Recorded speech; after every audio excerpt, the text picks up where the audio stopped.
I guess this will be the intro music, so we'll just see.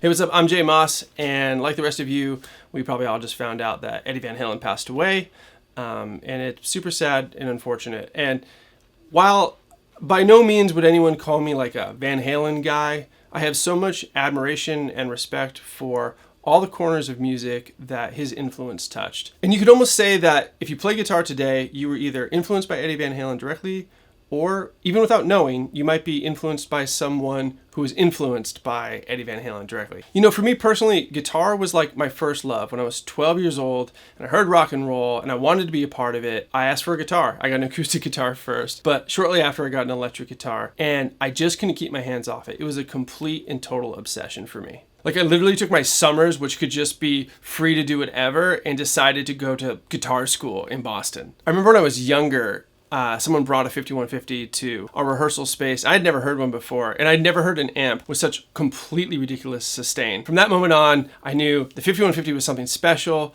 and honestly, at that point, I didn't even know that it was Eddie Van Halen's amp. I, of course, learned very quickly it is, and I couldn't wait to get my own.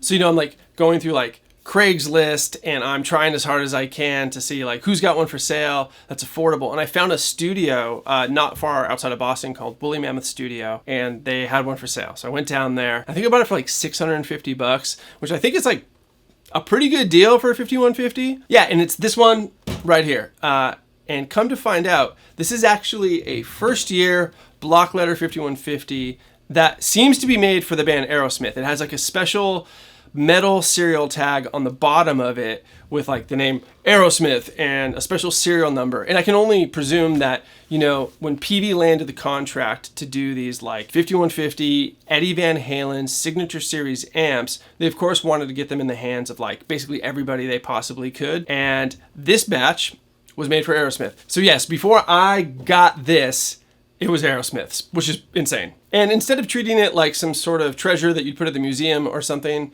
I brought it on tour. I took the 5150 logo off and I spray painted my band's name on the front. Knobs fell off. And we just used and abused this thing for all of my North American touring. And then I bring it home from tour and bands would use it in the studio. Actually, when I was recording The Current Will Carry Us for the band Counterparts, we used this head for literally every tone. So that's both guitars, the leads, the bass guitar even went through this. So what I'm trying to say is that like, not only was Eddie Van Halen clearly a complete legend, phenomenal guitar player, totally game-changing, his dedication to the craft and the products that would bear his name would creep into every corner. Like Eddie Van Halen, I'm sure had no idea that like his signature tone and all the thought and care he put into his signature product would be used by a bunch of kids from Canada that would come down to record with a punk kid from Boston and basically like change the face of metalcore. Yeah, that's all I want to say. Like, even if you're not necessarily like a guitar solo guy or whatever, like I'm really not, his influence really can't be overstated. I used his sonic signature in part to craft what would become my sonic signature. And so for that, thank you so much, Eddie. Rest in peace. And can we just say that 2020 sucks? Like, come on. Like, ugh. All right.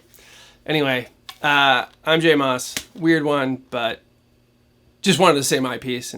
And feel free to comment any stories you have about Van Halen or tone or any ways in which you feel like you were influenced as well.